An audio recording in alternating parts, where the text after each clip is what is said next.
d'une faction spécifique.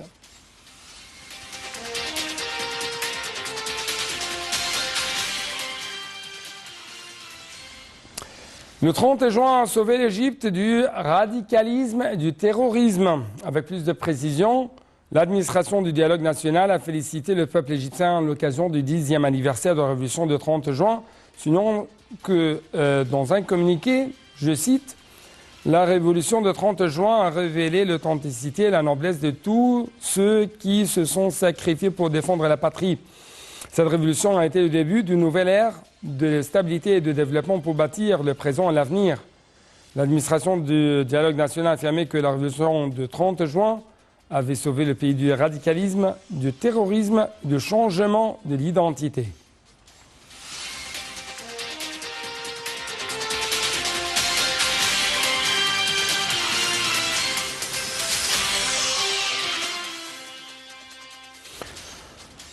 La révolution du 30 juin a préservé l'État fort, uni, mais aussi cohérent.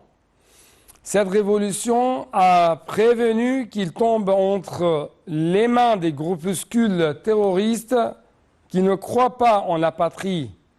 C'est ce qu'a déclaré le ministre de Waqf Mohamed Mokhtar Gouma dans une allocution prononcée vendredi à l'occasion du 10e anniversaire de la révolution du 30 juin.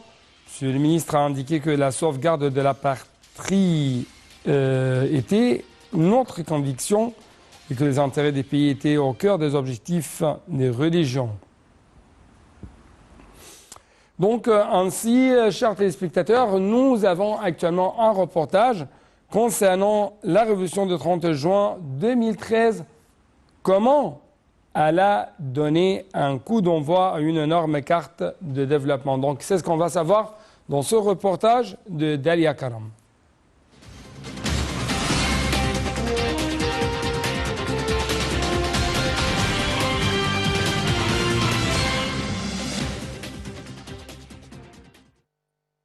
Le 8 juin 2014, le président Abdel Fattah al-Sisi est investi président de l'Égypte et la bataille de la reconstruction commence. En 2015, l'Égypte lance un projet de développement durable baptisé la Vision Égypte 2030, visant à situer l'Égypte parmi les 30 premiers pays du monde. Routes, transports, nouvelles villes, logements, bidonvilles, agriculture, découvertes gazières, une multitude de méga-projets nationaux a été mise en chantier pour moderniser les infrastructures essentielles de l'Égypte. Pour faire face à la forte croissance démographique, l'Égypte lance planification urbaine ambitieux visant la création de 30 nouvelles villes de la 4e génération afin d'augmenter l'espace urbain de 7 à 14% d'ici à 2050. En 9 ans, l'Égypte bondit de 90 places en passant de la 118e à la 28e place dans le classement mondial des meilleures routes. 7000 km de nouvelles routes sont réalisées avec un coût de 175 milliards de livres égyptiennes, alors que 5000 km d'anciennes routes sont réhabilitées. Sur un autre volet, l'Égypte construit 5 nouveaux aéroports, à savoir les aéroports de la nouvelle capitale administrative, Bardawil, Sphinx, Berenice et Ras Sedr. Autre réalisation, le statut de hub énergétique régional de l'Égypte se consolide grâce à l'accroissement de ses capacités de production d'électricité. En fait, l'Égypte a réussi à atteindre l'autosuffisance en électricité après avoir souffert de longues périodes de pénurie. Elle exporte même le surplus de production vers des pays comme la Libye, le Soudan, la Jordanie et l'Irak. De même, en 2018, l'autosuffisance en gaz est atteinte grâce aux champs d'or en Méditerranée, mais aussi grâce aux autres champs entrés en production ces dernières années sur toute l'étendue du territoire.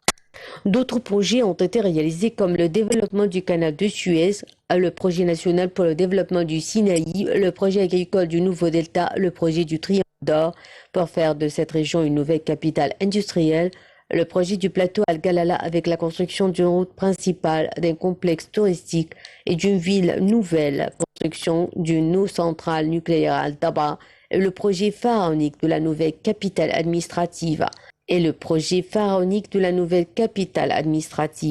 Le projet de l'avenir qui marquera après son inauguration la naissance de la nouvelle République.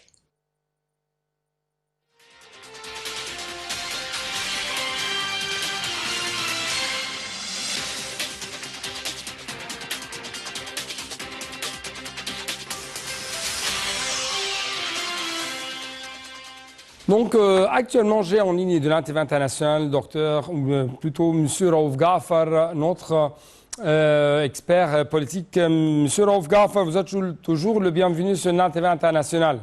Merci, bonsoir. Bonsoir, monsieur. Et ma question porte sur cette confiance de la part du président égyptien Abdel Fattah al-Sisi à l'égard de cette génération qui a essayé de conduire, de reconstruire l'Égypte pendant cette dernière décennie, qui, grâce à ses efforts et à sa patience, selon les propres termes de Monsieur le Président, a transporté l'Égypte du chaos et de l'anxiété à la stabilité et à la sécurité. Et cette génération est capable d'achever sa transformation de développement. Comment vous avez vu de tels messages et comment vous expliquez l'importance de cette remarque? Premièrement, le président Sisi et son équipe, si je peux utiliser le mot, ils ont sauvé l'Égypte. La situation était déplorable et il fallait un effort vraiment colossal pour transformer le pays de cette situation à un pays qui commence à se développer, et surtout qu'il y avait tellement de défis. Vous avez d'ailleurs mentionné dans votre rapport, nous parlons de polarisation d'un côté, nous parlons de terrorisme de tous les côtés, nous parlons les frères musulmans à l'intérieur, ils essayaient de changer les choses en leur faveur. Donc devant tous ces défis, l'équipe qui a géré avec la présidence du président Sisi avait le courage, avait la volonté, et sûrement ils déservent la confiance qui a été mise en eux. Et nous avons vu, si on parle d'une révolution le 3 juillet ou le 30 juin, on parle d'une autre révolution sur le plan transformation, sur le plan infrastructure, dans tous les domaines. Ils ont transformé l'Égypte en un autre pays et ils ont pu conserver justement la paix, la sécurité et la stabilité dans tout le pays. Donc, comment vous avez vu le rôle de cette révolution, le rôle de ce soulèvement populaire dont, si je peux dire, dans la mise en place d'un État moderne, d'un État avancé, d'une nouvelle République égyptienne dont on a tant parlé? Premièrement, nous avons passé par une expérience vraiment abominable, terrible. Et, les frères musulmans, avec leur président, ont essayé de tirer l'Égypte vers les Moyen Âge. Donc 500-6 ans, même plus en arrière. Et le peuple égyptien ne pouvait pas accepter ceci. Et on a démontré ça d'ailleurs par la quantité et le nombre de personnes qui sont descendues dans les rues, une trentaine, une quarantaine de millions qui sont descendus pour dire ça suffit. On doit arrêter ce régime et on doit changer et on doit chercher l'intérêt de notre pays. Et c'est justement ce qu'on a fait en se dirigeant vers un nouveau pays, d'ailleurs une nouvelle république, qui peut se comparer au monde industrialisé, au monde moderne, et espérons que on va continuer encore plus rapidement pour essayer d'achever tout ce que nous aspirons. Oui. En fait, presque une décennie, ou il y a une décennie, les Égyptiens ont souffert, ont tant souffert de plusieurs crises qui ont frappé leur vie quotidienne. Crise énergétique, crise économique. Absolument.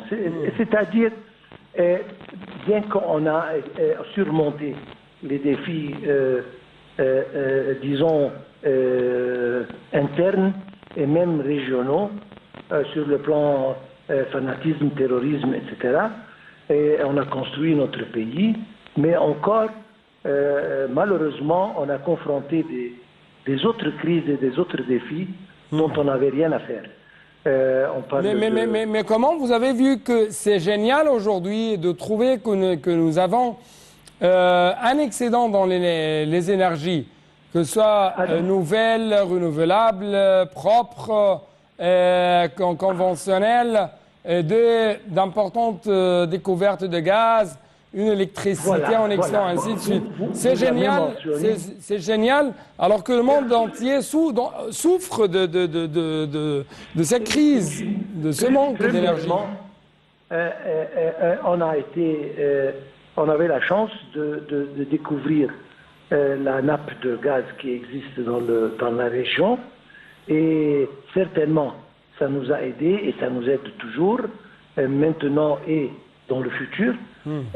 D'autre part, ce qui est arrivé à propos de l'électricité particulièrement, énergie en général, mais électricité particulièrement, on parlait d'une panne d'électricité, d'un découpage, c'était le courant était interrompu pour de longues heures chaque jour, dont justement quelques années, on a transformé ceci en un surplus d'électricité qui nous permet de nous lier avec des pays étrangers. Nous avons une possibilité d'exporter notre électricité d'une partie, mais de l'autre côté, encore une fois, on a exploité toutes nos ressources naturelles sur le plan soleil, sur le plan vent, etc., pour viser vers les industries renouvelables. Et nous avons fait des grands pas. Nous avons la plus grande centrale solaire à Bern. Nous avons... mais aussi dans le domaine de l'agriculture, nous avons réalisé un progrès. Alors qu'il y a une décennie, il y avait des actes de, si je peux dire, de démolition pour la terre agricole. Absolument. On a envahi les terres agricoles et on a perdu 1 ou 2 millions de faitans, mais on a pu justement se soutenir et bonifier une quantité de faitans vraiment considérable. On parle de peut-être 2 à 3 millions de faitans. Donc on s'est bien récupéré et on continue dans ce domaine. Et on vise vers augmenter la production, surtout sur le plan grains et produits qui servent de nourriture. Et encore une fois, vous avez mentionné les crises. Oui, on a appris la leçon qu'on doit absolument dépendre sur nous-mêmes pour au moins notre nourriture. Et c'est justement ce qui arrive maintenant avec la bonification de terre, avec on plante maintenant le blé et puis les produits à base d'huile, etc., etc., pour Monsieur Raouf, notre grand expert dans le domaine politique mais aussi économique, je dois vous remercier infiniment. Malheureusement, je n'ai plus de temps pour vous donner plus d'espace pour expliquer un peu plus de ces accomplissements, comment les Égyptiens ont pu accéder de ces moments d'instabilité à un moment de stabilité, de progrès et d'avancement. Justement, nous devons clôturer cette édition. C'est pourquoi permettez-moi de vous remercier infiniment et de vous laisser avec un reportage qui va vous donner plus d'explications en ce qui concerne les activités présidentielles faites pendant les derniers jours. Merci et à la prochaine.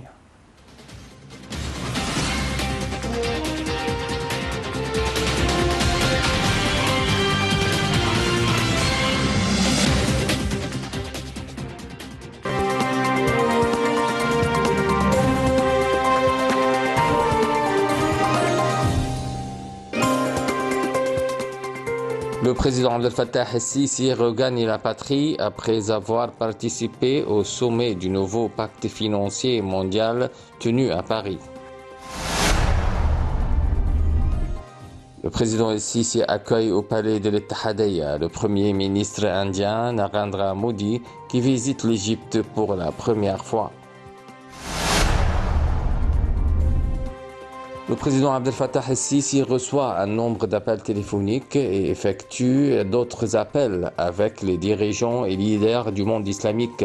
Les appels sont de leurs Altesses et Majestés, rois, princes et chefs des pays arabes islamiques pour qu'ils expriment leurs sincères félicitations à l'occasion de Eid al-Adha, souhaitant à l'Égypte, au gouvernement et au peuple tout bonheur, progrès et prospérité. Le président el-Sisi a exprimé sa sincère appréciation pour cette aimable félicitation et a adressé ses meilleurs vœux à leurs excellences, souhaitant à la nation arabe et islamique tout progrès, stabilité et prospérité. Le président Abdel Fattah el-Sisi a accompli la prière de Eid al-Adha à la mosquée de l'armée de l'air au Caire. Sur sa page officielle sur Facebook, le président el-Sisi adresse ses sincères félicitations au peuple égyptien et à la nation arabe islamique à l'occasion de l'Eid al-Adha.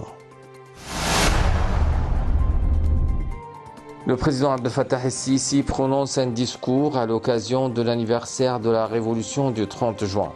Au début, le chef de l'État a adressé au peuple égyptien ses sincères félicitations à l'occasion du 10e anniversaire de la révolution du 30 juin qui coïncide cette année avec l'Eid al-Adha, souhaitant que Dieu le ramène à l'Égypte et aux nations arabes et islamiques avec bonheur et prospérité.